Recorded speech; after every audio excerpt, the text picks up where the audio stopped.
manière indirecte, ils sont en train de faire son boulot.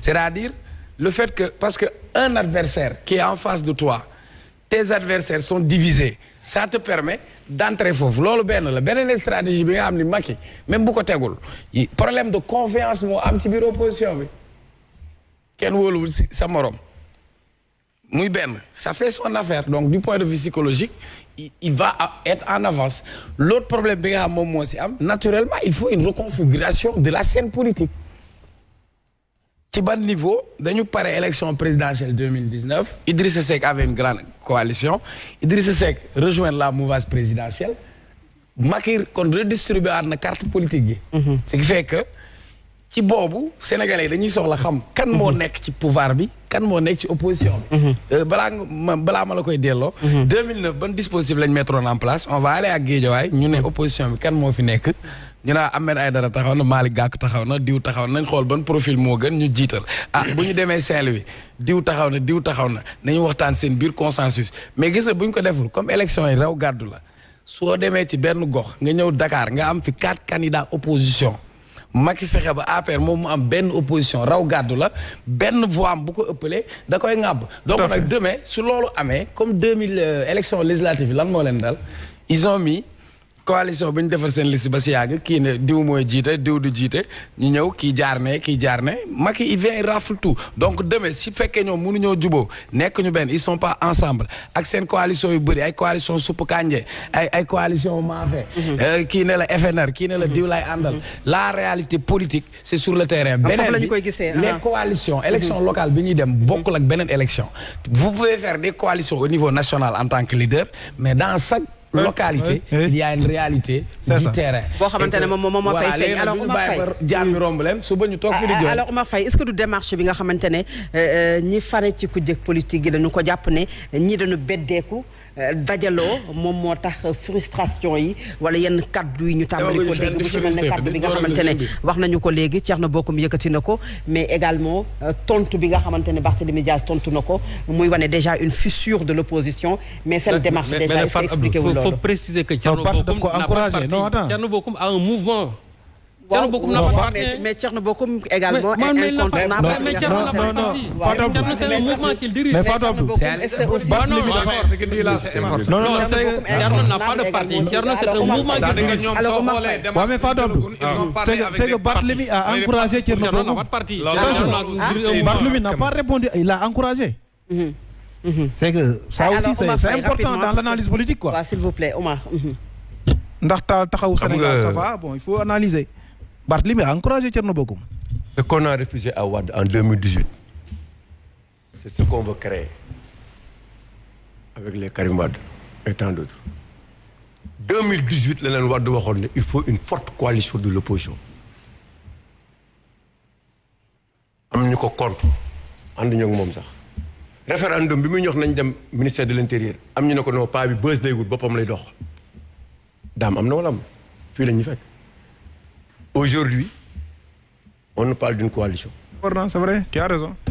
Il l'avait dit. Il l'avait dit, ouais, 2016. Mais dans cette coalition aussi, Serigne Saliou neel anti-système ak système ñooy waxtaan. Non, faut pas parler ici de système. waaw damay wax rek. Franchement, xam nga quand tu parles boo ko bëggee système rek. dañuy rappeler yàq waxtaan bi. xam nga non dañuy rappeler xam nga rappeler bi mooy la. Non, soo duggee système rek xam nga aussi man damay wax man damay analyser. waaw damay bàyyi ma analyser. dama ne damay bàyyi ma analyser parce que man damay sant yàlla xam nga damay sant yàlla. système kay bu ko fi kenn waxee. mooy man dama gëm compromis man. c'est-à-dire waxuma compromission mais dama gëm ne politique parfois dina am ay alliances stratégiques même bu fekkee ne amuñu gis-gis dama ko yàgg wax. Oui, c'est vrai. Mais aujourd'hui ça existe. Oui. Il y a des antisystèmes qui se retrouvent avec des gars du système qui sont en train de discuter et ce qui a eu lieu tey bu ñu doon xool par exemple ne ñi nga xamante ni depuis bi fi Macky nekkee ba léegi ñi ngi taxaw di opposé wu bu dee ci légitimité foofu lañ koy teg doo génne Bocoum doo génne daal. mais le débat anti-système c'est man bëggoon naa jox xalaat. waaw non après di nga wax c'est-à-dire damay joxe explication rek. damay joxe explication damay wax dama bëgg a xamal ne la politique aussi c'est de l'expérience. C'est ça je suis d'accord. De l'expérience. Ah oui. du affaire c'est-à-dire mën nga manquer expérience mais c'est de l'expérience. on ne peut rien gagner sans une large coalition ça a tous existé. Tout à fait c'est ça. loolu il faut nit ñi xam ko. il y a bel et bien une rencontre qui a eu lieu. Ce qui est valable en 2009. Au-delà des partis politiques, il y avait des mouvements citoyens et des gars de la société civile qui se sont retrouvés pour former une force métallurgique. Et ça vient des assises nationales. Et ça est venu des assises nationales. C'est comme ça que ça s'est passé. Ouais, mais donc ne me parle pas de rencontres uniquement avec les partis politiques. Il peut y avoir des rencontres au-delà même des partis politiques aujourd'hui, dame. Parce que c'est ça la stratégique. Ah, yaatal waaw. Y a pas de. da ngay yaatal mbir mi. Yaatal. Mais il y avait bel et bien une rencontre. maa ngi dégg yaa ngi naan léegi fan la Bougane bokk. Bougane aussi mën na gëm ne tey bu vous êtes rencontrés alors que moi je suis en train de me battre pour l'opposition, je suis en train de sillonner le pays, je suis en train de partir partout ngeen dem rencontré wu def seen coalition ñëw def bëgg ko sanctionné par un communiqué. Y a pas de communiqué. déglu ma rek y a pas encore de communiqué quand même officiel. da ngay déglu sax da ngeen ma dégluwul. dama ne. te communiqué boobu du am. dama ne rencontre am na waxtaan nañ tënk nañu. sëñ Saliou communiqué boobu du am de. xaaral tënk bi Sonko la Khalifa Sall PUR ak PDS dafa am. bi ñu demee ba si biir le Sonko retiré xam ne lii c'est pas la bonne stratégie et c'est comme ça que ça s'est passé ñu taxawaat te loolu il fallait qu'il y ait quelqu'un boo xamante ni il n'a aucune ambition qui peut regrouper l'ensemble de l'opposition ñu toog waxtaan ne la aujourd'hui suñu survie dépend de notre jonction foofu la ñu waroon toll.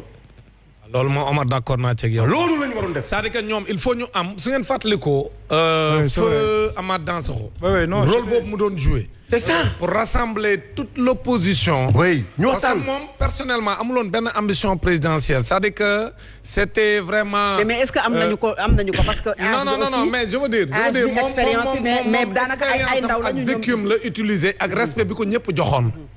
muy woote sax ci salon. mais est-ce que am nañu loolu. maintenant aujourd'hui gis nga cet élément fédérateur man pour man xaw ma opposition fu ñu koy jëlee ji. oui. mais tant que parce que waxtaan wu demee nii pour ñu mun ko def seen biir te amuñu kenn koo xam moo leen di fédéré koo xam moom ñëw na pour ñëpp mu doy leen. loolu du yomb mais li leen war a fédéré du nit xam nga la moo war a fédéré ay nit. lan moo ñu boole lan mooy sunu intérêt c'est-à-dire. non mais xam nga là ça c'est les vœux pieux rek. non xam nga daam. foo moom la koy organiser. Aïda Mbodj sax Aïda Mbodj sax dafa buudee. point fédérateur mooy lan moo ñu war a boole. mais opposition bi bu ngeen paree si li. Aïda Mbodj en faisait partie elle a boudé. lu tax mu boudé. mais parce que xam na ne c'est pas une bonne stratégie. mais non même rek pour man loolu c'est une bonne chose. xam nga waaye même waxuma ne c'est une bonne chose. xam nga actuellement nii exactement dégg nga dafa teel. Aïda Mbodj elle a été l'avocate de Sonko. dafa teel c'est-à-dire que dama la bëgg a wax ne la. xam nga opposition bi nga wax 2009. mi ngi woon ak Sonko ci moment yi difficile. non c'est son avocate. Fatou Abdou. 2009 li indi sanction bi xam nga fa la jógee si assise yi. D'accord. am quelqu'un de la société civile bu jouer le rôle de coordinateur fédérer toutes les forces. loolu am na solo quand même waaw. loolu am na solo. ñu ñëw toog waxtaan. gox bu ne ñu xool.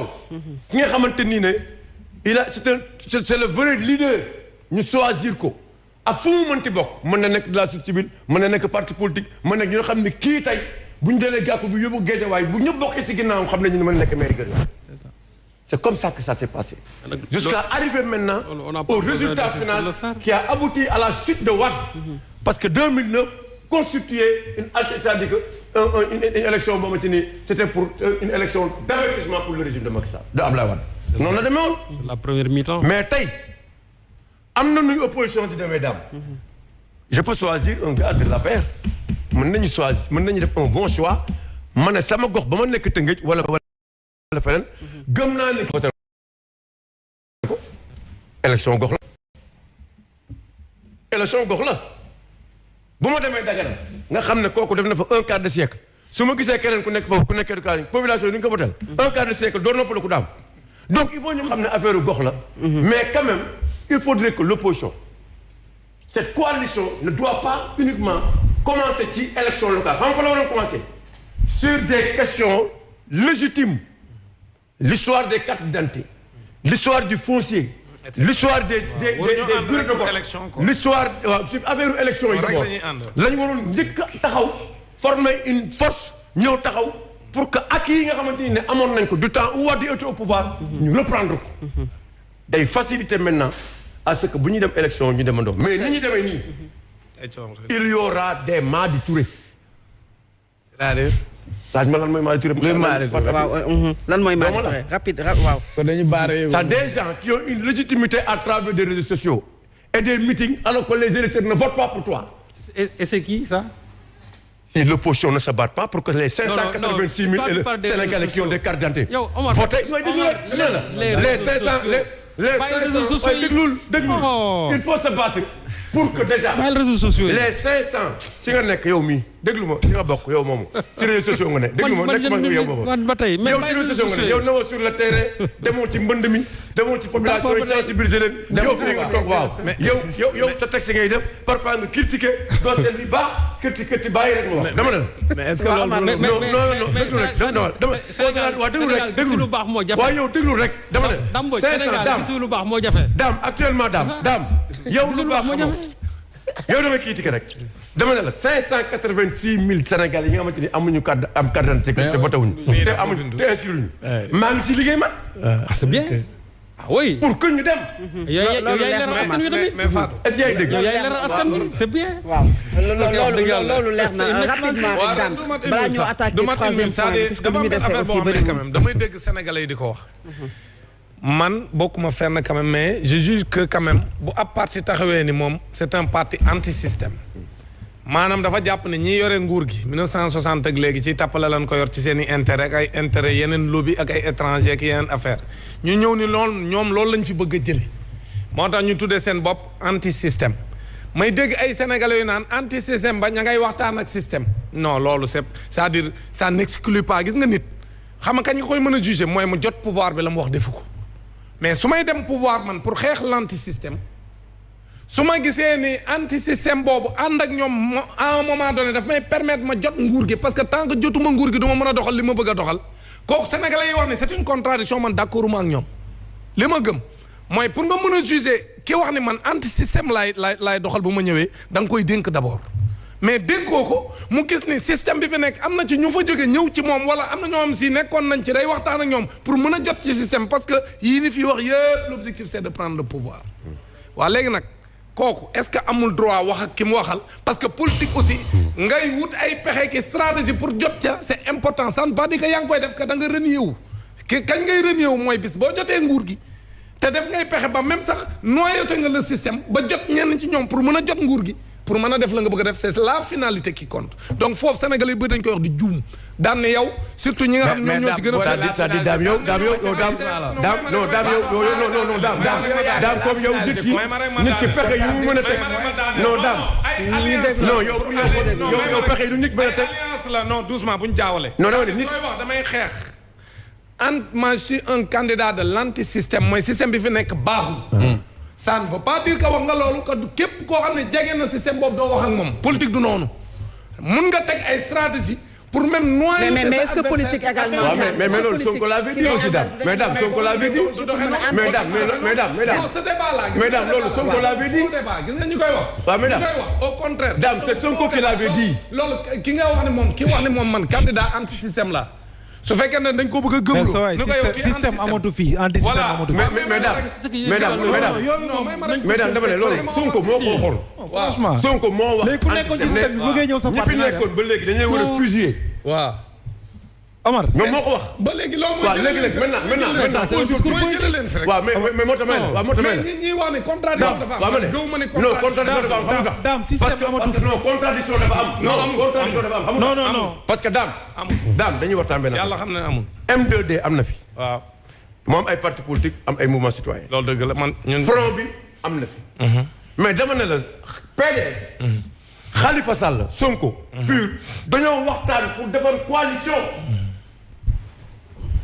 te buñ ma poussé ma wax plus. il faut dire plus. waaw mais boo waxee plus ñu wax plus rek nag. dama ne. il faut dire plus tegoon nañu li ñuy teg.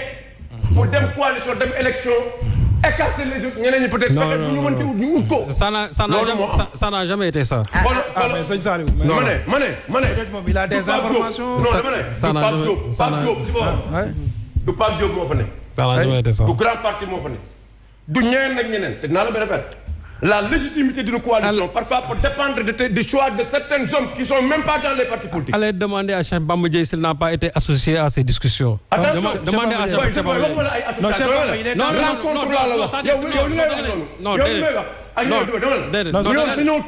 mais c'est ça, dafa mel ni aussi tu as été au cœur des discussions. Non, mais moom lu ma ci xam. Non, franchement, dafa mel ni yow am nga sa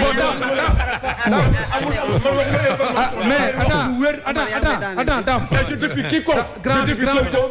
Je défie Khalifa Sall. Il était je défie dans les discussions. Je défie PDS. Que quelqu'un m'apporte une contradiction par rapport à ce parce que Cheikh Bamba Dièye taxaw Sénégal la bokk. loolu leer na. dama ne. Cheikh Bamba Dièye taxaw Sénégal la bokk. Parce que je défie Taxawu Dakar. Je défie PDS, je défie PUR. Est-ce qu'il n'y a pas une concertation tënk waroon ko sanctionné par un communiqué Sonko ne bàyyi dem. Il y a jamais eu l'idée. Man maa la ko wax man tey. Mais il y a jamais eu l'idée de communiqué. Mais li nga wax loolu laa gëm c'est-à-dire il faut bu ñu deful coalition. bu ñu déggee dafa mel ne coalition bi c'est vrai que 4 personnes la ñu jàpp mais c'est plus que ça. Non mais c'est plus non je vous assure que ça va au-delà de waaw mais li ñu jot a gis aussi est-ce que nekkul dañuy écarter ñeneen ñi. non en réalité xam nga jusqu'à aujourd'hui ñi nga xam ne ñoo ko seex ba léegi comme ni ko Malick mi waxee il y a jamais eu c'est-à-dire une position ou bien un communiqué officiel pour dire que en réalité lii la woon. Même si c'est resté à l'étape de discussion. Moi je dis que c'est normal que même quand les gens essaient dans l'opposition muy 2 muy 3 muy 4 ñu xam ne mënul dem ñu mën a defaraat seen biir mais c'est de bonne guerre. C'est-à-dire en fait aussi xam nga il ne faut pas qu'on disserte sur le sexe des anges. mooy di wax loo xam ne ni dafay dem au-delà de ñun li nga xam ne moom lañ mën a war. mais Saliou xam nga dès le départ am na ay jamono dañ doon wax ne Khalifa Sall mi ngi dox di dem Ousmane Sonko mi ngi dox di seeti ay leaders politiques pour la coalition. mais cette information selon laquelle ces 4 ñoom ñoo bëgg a nekk le noyau de cette large coalition. même loolu sax ay wax la xam nga tax ma wax la ko parce que schéma yi nga xamante ne moom lañ teg par exemple je donne pas benn schéma. Le cas par exemple de Thiès suñu ne tey par exemple à Thiès Pastef ak peut-être FDS ñoom. ci coalition bi waaw xam nga Thierno mu bokkul ci coalition bi. je veux dire globalement mais ba tey bu ñu waxoon ci coalition bi tey. bu fekkee da nga bëgg a gagner il faut analyser globalement. waaw mu la ma ne tey par exemple bu fekkente ne tey pour Thiès. on maintient par exemple cette formule là bon xanaa Thierno après dugg ci biir coalition bi. non mais si on retient par exemple cette coalition mais le problème c'est Thierno pourquoi après. parce que Thierno mënoo am benn critère buy wane ne. il n'est pas plus costaud que ñeneen ñi. en réalité xamul tax. non dans l'analyse des critères. may ma wax la c'est-à-dire que dans cette coalition dans cette coalition. voilà le problème de fond parce que mënoo ni Babacar Diop wala Pastef mu ñëw Thierno Alassane Sall vous avez vu calculer il a fait combien de voix. non élection yi passé Thierno je ne l'écarte pas. Thierno dans sa commune soo ma déglu allez demander aux Thiessois. ñu bàyyi ko mu terminer ñu ñëwaat ci yow. allez demander aux Thiessois. voilà où moi je parle dans le cadre parce que xam nga dans cette coalition là. CRD ñoom dañu démarqué wu dès le départ c'est-à-dire loolu lay wax c'est-à-dire que dans cette coalition CRD ñoom dañu démarqué wu dès le départ. oui moo tax ma ne ñoom su fekkee ne tey dañu démarqué wu. moi je retiens pas le schéma de la coalition bi nga xam moom la ñuy wax mais bu fekkee ne Thierno est dans la coalition parce que ñoom dès le départ ñoom ils ont pris leur distance par rapport à ça initiative boobu. donc ñoom il y a pas eu de distance. non ça dit non. il y a des non allez-y mais il y a des xam naa position bi ci Abdou Mbaye am. waaw parce que Abdou Mbaye mooy yore seen parole officielle. mais ñoom ils sont démarqués dès le départ de cette coalition là. coalition bi ñuy mettre en place. la coalition des. ils se sont jamais démarqués d'une coalition de l'opposition. waaw jamais. non dama ne ñoom partagé wuñu actuellement nii cette coalition là ñoom partagé wuñu ko. non ils veulent la coalition globale. ñoom partagé wuñ ko. non mais ils veulent la coalition globale. partagé wuñ ko mais Malick est-ce que loolu dina yomb. c'est-à-dire que cette large coalition est-ce que dina yomb parce que ni ko Serigne Saliou waxee ñu dalal nañu Abdoul Mbaye je termine d'abord ma question s'il vous plaît.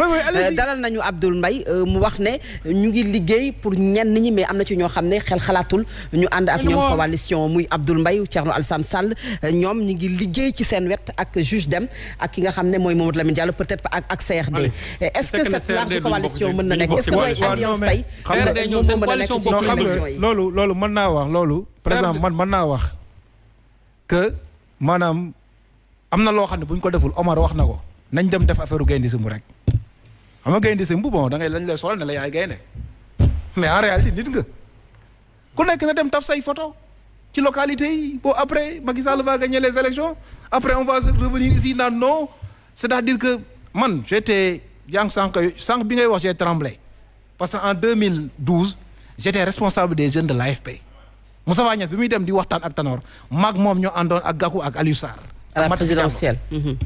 dama vivre division ku nekk la nga yor jox nañ la ko nga bañ nee nañ Moustapha Niasse kaay nekk président Assemblée nationale bu bañ te pourtant moom la yor léegi. en 2012 non ñu ne Tanor kaay nekk.